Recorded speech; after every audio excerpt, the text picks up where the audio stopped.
Hoy estamos aquí con Gabriel de las Casas, comunicador social egresado de la Universidad Javeriana y actual director de La Luciérnaga. Muchas gracias, Gabriel, por tenernos hoy acá, por recibirnos. No, al contrario, muchas gracias por venir a acompañarnos aquí a Caracol Radio. Muchas gracias. Bueno, quisiera hacerte unas preguntitas rápidas, más sobre tu vida, ¿no? Naces en el 67, desarrollas tu juventud y, bueno, tu adolescencia durante los 70 y 80. Quisiera saber quiénes fueron esos grandes referentes de la televisión o de la radio que te hicieron como enamorarte de eso desde pequeño y cómo era ese Gabriel niño. Bueno, pues quizás el referente principal era mi padre. Mi padre trabajó en los medios de comunicación y en la publicidad desde mediados de los años 60, durante todos los años 70 y gran parte de los 80. Primero como talento al aire en diferentes cadenas, luego como director de mercadeo de publicidad de compañías importantes y también de cadenas radiales. Entonces, la posibilidad de estar en contacto con los medios de comunicación, de conocer los estudios, de conocer a la gente, de conocer lo que se vivía en las agencias de publicidad, hacía que desde muy niño tuviera muy claro que iba a trabajar en algo que tuviera que ver con medios de comunicación o con publicidad. Me gustaba mucho siempre estar otra vez en los estudios, acompañar, ver estudios de televisión, conocer a los grandes talentos de la época. Entonces, ese primer referente, el que me lleva a eso es mi padre. Y era una casa en donde la radio vivía prendida 24 horas. En el cuarto de mis papás dormían con la radio prendida, o sea, y la radio estaba prendida 24 horas. Entonces, siempre hubo una relación muy estrecha desde que tengo razón. Perfecto. Bueno, es muy bien sabido que eres fanático de los chocolates. Por todo lado se dice y de la Coca-Cola. Yo por eso hoy te traje aquí una Hershey's, no sé si Hombre, te muy, guste. muy amable, muchas No, no, no, gracias. es para la pregunta. Era más para preguntarte, pues tu papá trabajó en mercadeo en la Fábrica Nacional de Chocolate. Sí, señor, sí. Entonces, quería saber si eso tiene alguna relación con ese gusto por el chocolate y cómo recuerdas a tu papá, quién fue él en tu vida. A ver, en una época vivíamos en Medellín, mi papá estuvo trabajando con una gran agencia de publicidad de Medellín que era Arnau Publicidad, Michel Arnau. Hoy conocemos a Lucas Arnau como cantante. Sus padres es quizás el más importante publicista que ha tenido a Medellín. Trabajó con ellos y fue director de mercadeo de la Nacional de Chocolates, hoy lo que es el grupo Nutresa. Entonces en mi casa siempre había las cajas de chocolatina Jet pequeñas, los álbumes de Jet, siempre estaban pegados ahí. Entonces siempre hubo un amor por las chocolatinas. Bueno, en ese tiempo Jet, hoy todavía las Jet son mis favoritas. No voy a decir que está Hershey's, no, esto es fantástico. Todo el tipo de chocolates me encanta. Y creo que siempre me han acompañado los chocolates. Cuando yo voy a un viaje meto chocolates en mi maleta, de verdad, meto chocolates, meto que esté ahí. Y no me preguntes por qué también de toda la vida he tenido una pasión por la Coca-Cola. Y es una pasión que va mucho más allá del refresco, va una pasión dentro de ese amor por la publicidad, por los logos, por la publicidad, por los jingles de Coca-Cola, por la historia de la publicidad del lado de Coca-Cola, por cómo era una marca que demostraba que no solamente en su publicidad se dedicaba a vender bebidas, sino a vender alegría, a vender sonrisas, a vender Navidad, el sentido de la Navidad, a que la Navidad tuviera ese color rojo de la Coca-Cola, que tuvieran un Papá Noel que uno va.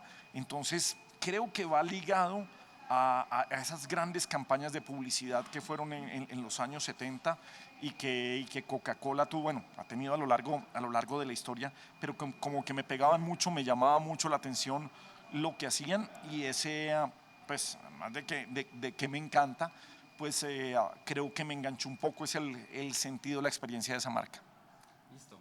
Bueno, te graduas de la Javeriana, pero te gustaba tanto el estudio o la Javeriana te quería dejar ir que, ¿cómo es eso que te demoraste 20 años en graduarte? Sí, cuando yo me gradué, quizás a veces los que estudiamos comunicación nos encontramos con algunos directores de tesis que quieren llevar un poco, que no está mal y no voy en contra de eso, pero quieren que sea demasiado teórico lo que uno esté planteando desde las tesis que uno está desarrollando. Y repito, que no está mal, la teoría debe estar así, pero nosotros tenemos, pero querían encontrarle, y tenía varios proyectos de tesis que tenían que ver desde mi época de radioactiva, desde el trabajo en La Luciérnaga, de teóricamente cómo se hacían esos programas, y teóricamente aquí, más que el sentido común, la vivencia, el conocer a la gente, el vivir la radio, el sentir la radio desde adentro y desde fuera, el escuchar radio, es lo que hace generar esa teoría del medio, de cómo voy a desarrollar un programa, cómo voy a hacer un libreto, cómo tengo que hacer una escaleta, qué disciplina tengo que tener, cómo lo voy a desarrollar, de qué voy a hablar, qué tiempos voy a tener, cómo tengo que ir variando. Eso va mucho más allá de una teoría de poner en un libro de qué era eso. Y repito, comencé con algo que era un programa de los años 90, la locomotora de radioactiva, intentaron ahí buscarle una teoría. Entonces nunca hice las tesis en esos momentos porque iba a tener que inventarme, tratar de apropiar una teoría que no existía, que no leíamos, que no revisábamos, y no era que no nos tomáramos en serio eso. Nosotros nos tomábamos muy en serio la preparación de los programas, la disciplina de los programas. Arrancábamos a las 6 de la mañana, incluso en 88.9, en otra emisora muy importante de la época, arrancábamos a las 5:30 de la mañana y arrancábamos cumplidos, y ya había una escaleta, y había una dirección del programa, y había un diseño, y había una disciplina importante. No era abrir unos micrófonos para sentarnos a hablar. Entonces, el tratar de generarle una teoría, algo que tiene que ver con intuición, con conocimiento, es una generación bastante diferente. Y ya casi que 20 años después de eso, iban a cambiar unos pensum, tenía que graduarme, y decidí hacer una tesis en las que me dediqué a preguntarle a los grandes de la radio en ese momento de Caracol qué era lo que esperaban de un practicante que viniera de una universidad. Cómo era que veían la gente que estaba llegando de las universidades, qué le hacía falta a la academia para presentar. Eso todavía debe estar en la biblioteca de la Universidad Javeriana como la tesis. Yo se los recomiendo que lo busquen, pero era buscado sobre una clase de 40 minutos, unas entrevistas de 30 minutos con Darío Arizmendi, Hernán Peláez, Héctor Rincón, creo que Néstor Morales, creo que Gustavo Gómez, con grandes de la radio, preguntándole, uno, cómo veían a la gente que llegaba a hacer las prácticas, qué era lo que sentían que les estaban enseñando en la universidad, qué les hacía falta a las personas que estaban llegando a la radio, y qué es de verdad, cuál era la pasión que necesitaban de un estudiante que llega. Si pueden conseguirlo, en serio, eso lo tengo yo olvidado, no sé si alguien lo utilizó, pero creo que es un buen modelo para saber si alguien quiere hacer prácticas en radio. Yo creo que en cualquier medio, que revisen qué pasaba allá y qué opinaban estas personas de lo que ustedes van a venir a hacer a los medios de comunicación. Perfecto. Bueno, pasemos ahora un poco a tu vida amorosa. ¿Cómo es que un hombre tan mamagallista, que es tan conocido como por ese humor, termina con una abogada? ¿Cómo es esa relación con Paula? Bueno, pues Paula Cortés es mi esposa, tenemos 27 años de casado, ya sé, presidenta del gremio de los agentes de viajes. Tenemos 2 hijos, uno de 28 años, otro de 24 años. Nada, pues yo creo que somos magallistas en la vida, tratamos de llevarla bien, pero somos disciplinados y somos serios en lo que toca ser serio. Y para esto, pues hay quizás la incompatibilidad de caracteres hace que se genere una buena compatibilidad de caracteres, y pues eso es lo que hemos tenido. Trabajamos para viajar, o sea, ya pertenece a los agentes de viajes, pertenece al gremio, pero la verdad es que siempre trabajábamos, y eso es lo que hacemos hoy, trabajamos para viajar, por supuesto, el hogar, los hijos, las universidades, lo que hay que pagar, pero siempre buscando, más que tener grandes carros, grandes propiedades, viajar, que eso es mucho más de lo que le queda a uno que ciertas cosas que pueden gustarle a uno de más, pero los viajes siempre quedan en la mente, en el corazón, siempre son una experiencia. Bueno, tú empiezas en Radio Deportes, luego Guillermo Díaz te lleva a Radioactiva, pasas al 88.9 y te vuelves de los discjockeys más famosos de Colombia, los más prometedores, pero luego Hernán Peláez por fin te lleva a La Luciérnaga, y donde trabajas 17 años. Sí. ¿Por qué se da esa fractura con La Luciérnaga, o bueno, con Caracol durante ese periodo? Bueno, digamos que trabajo como disc-jockey, me la gozaba, pero yo quería seguir creciendo dentro de la radio aquí en Caracol, y entonces bajaba y hacía informes musicales en La Luciérnaga. conducía también pedazos de La Luciérnaga cuando no estaba Hernán y estuve ahí durante 17 años. No, yo creo que a partir de los 17 años ahí hubo un desgaste de tiempos, de formas de ver la dirección en la que pues cogimos sitios diferentes. Caracol Radio me ofreció otras posiciones dentro de la compañía que al final pues no se dieron y yo estaba buscando. Y venía algo que yo venía trabajando paralelamente, que era estar bueno, estuve en Blue Radio también, no alcancé a estar un año, estuve como 8 meses con Blue Radio, con Voz Populi.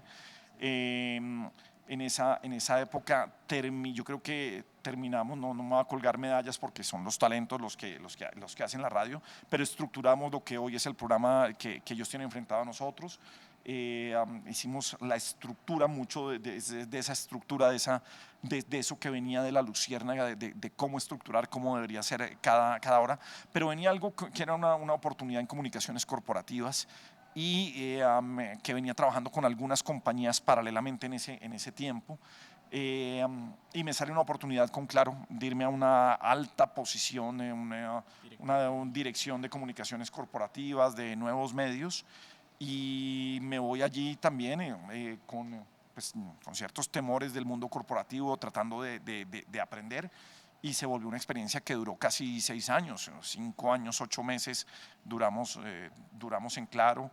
Tuve la oportunidad también de manejar medios, de manejar el canal de Red Más, de revivir la tele letal con Martín de Francisco, con Santiago Moure, con Rafa Noguera, con todo ese gran equipo. Entonces trabajé en los medios, conocí el mundo corporativo, entendí otra parte de ver la vida, y también entendí que detrás de las grandes empresas y de que las empresas en donde uno lleve mucho tiempo, siempre hay vida después de las empresas, siempre hay cosas que hay que hacer y que hay que aprender. Y luego de 5 esos años y medio, así como en ese momento esa oportunidad de Claro no la podía desaprovechar, cuando me ofrecieron de nuevo la dirección de La Luciérnaga, pues era otra cosa que no podía desaprovechar y dejar pasar, y aquí estamos. Justamente eso te iba a preguntar, ese cambio digamos, toda tu carrera en radio, en las cabinas, pasar a una posición tan administrativa, ¿fue muy duro?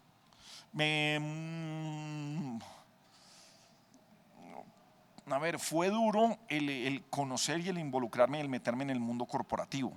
No fue duro en que extrañara la radio, no fue duro en que extrañara estas cosas que tiene la radio, el reconocimiento, no sé, la palabra fama puede ser exagerada, pero sí ese reconocimiento, estar con la gente, es hacer ese quizás no fue tan duro como, quizás me lo esperaba más duro, pero tenía bastante trabajo como para estar allí. Creo que ese primer año estuve tratando de entender una compañía tan grande y ese mundo corporativo y cómo actuar de manera mucho más ordenada en las cosas, que no me dio tiempo de extrañar en ese momento la radio. Y creo que volver a la radio después de haber pasado por ese mundo, pues me da, y es lo que trato de transmitir con el equipo que trabajamos, un poco de los procesos, de cómo deben ser las cosas para que se ejecuten, para que pasen las cosas, para que se haga de manera ordenada, para que sepamos administrar no solamente el talento, sino el tiempo de la gente, y eso es lo que trato de llevar también a mi equipo. Muchas gracias, Gabriel, por tu tiempo. Esperamos sigamos teniendo programas como El Tuerto Fide, que creo que es de mis favoritos, de verdad, de escuchar a Oneando madrearlo es espectacular, y Los Gallos de Gabriel, claro, que siempre. Nada, muchas gracias a ustedes. Espero que sigan con esta pasión por los medios de comunicación. Quizás siempre que hablo con gente de facultades de comunicación, hay 2 puntos que yo les recomiendo. La primera es que ustedes tienen que ser muy autocríticos con ustedes mismos, tienen que saber para qué son buenos y para qué no. No tienen que saber en qué es bueno y en qué no. Hay gente que le han dicho, a Shakira le dijeron que no iba a servir para cantante, eso es la historia de los cantantes. Habrá muchos talentos que les habrán dicho que no sirven para eso, y no es lo que les digan los demás, sino que uno mismo se dé cuenta si es bueno o no y si sirve para eso o no. Y la segunda es que una vez usted se dé cuenta y esté absolutamente seguro y se dé cuenta de que sirve para eso, sí tiene que jalarle a la terquedad, a apuntarle, a aguantar. Todo fue de aguante. En esa época los practicantes no nos pagaban. Yo estuve cerca de 2 años haciendo prácticas. costeándome el cada uno. Hoy hay ciertas facilidades con la mayoría de los medios, con la mayoría de las empresas, en donde las prácticas por lo menos se pagan, por lo menos hay un incentivo de lo que se tiene ahí. En ese momento no. Y yo recuerdo que yo entraba a las 6 de la mañana y tranquilamente salía a las 7 de la noche en lo de los medios de comunicación. Pero la palabra que además siempre les llevo es disciplina. Esa es la palabra fundamental que repito a lo largo de mi vida con el equipo con el que trabajo y con todo lo que he hecho. La disciplina a veces puede estar por encima del talento, porque con gente con disciplina usted puede contar. Cuando uno tiene un talento que no tiene disciplina, no necesariamente puede contar con eso. Así que pues ese es como mi consejo de tantos años en la radio y de haber vivido todo este proceso. Muchas gracias, Fabricio. A De usted, verdad, muchas muchas gracias. gracias.